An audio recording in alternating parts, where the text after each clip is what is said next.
Joel, winjo kaka Dr. Tom gi ngire Rose Oloso. Yes. Apenjo Tom ni wach mar doctor kisichopo rang'iny mar doctor ka ibedo professor kamano to wacho ni ok odwa luwo line mar bedo ni wacho ni professor doctor koro duoko yie to mare doka chien.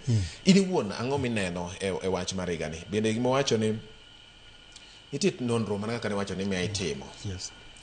To nonro gi kawo thuolo malach ahinya. Yeah.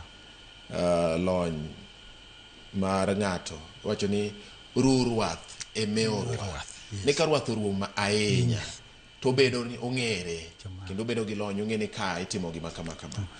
Mae gima timore. Dipo ni sirkal ok ong'eyo ber mar lony miluongo ni experience ni. Koso gin joma ok dew rang'eny mowinjo bed ni japuonjre wuogo de tiegruok mar mbalariany.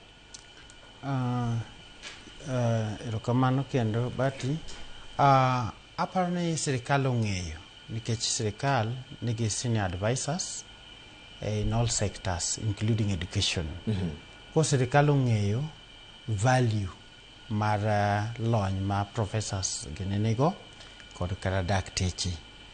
To aparo ni there is no incentive mondo gi actually support lecturers mondo or retire at 74. Ema no inform Public Service Commission circular matarik 2 March 2026 manegolo guidelines retirement policy ni sani lecturers gi senior lecturers mondo retire at 65, associate professors to kod professors, full professors mondo retire at 70, and all other staff or retire at 60.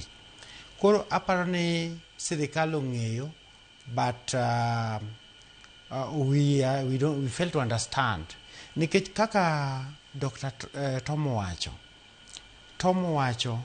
the lecturer kata senior lecturer nigi ting' maduong' e university. Gin ema gipuonjo undergraduate madhi e masters ma gi supervise nyaka PhD students. Koro gin gi ting'. To professors kaka na wacho mokwongo ni academia to kod research gin gi lifelong engagement ma kaka ng'ato tiyo e kaka obedo medo mong'ith e area ne motiyeno. Koro miyo gima dwa wachi kaka jotich mbalariany moso joma are also concerned about this ni sirkal or stick to negotiated agreements magin godo kod riwruok mag jotije mbalariany kaka UASU, KUSU kod KUDHEIA on retirement clauses. Kamano. Dipo ni sirkal eno ka samoro joma jopo rang'iny mar tiegruok sani bedo mamalo, koro gidwa ni joma gi oseniang' koro wuog oko mondo ginyalo konyo sectors mamoko, ok ni tero gi pacho, ginyalo konyo sectors mamoko mondo mar mbalariany ka to koro wene samoro professors matindo kata joma oyudo tiegruok mochopo timo PhD margi mapod tindo mondo koro samoro joma gi osechopo 70 koro wuog nikech gineno ka samoro ji tinde somo ahinya ma nyalo gibet ni gima sirkal neno. Actually rank mar professor yudo tek Irung Bati. Ki yudo moro ka to moro nyalo yudo kata mana town. Yudo professors tech. Kata king'iyo demographics mag the kind of staff manti universities, ibiro ni professors gine the least thin sana. Koro miyo jowa ma professors gi gin an asset na university.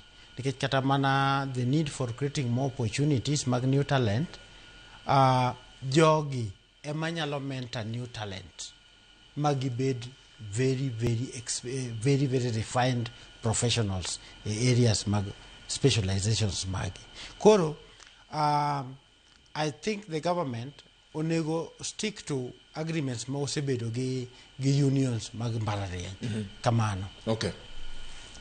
Professor Rose, Joel Obengo kone bedo professor ok yot kendo yude tek.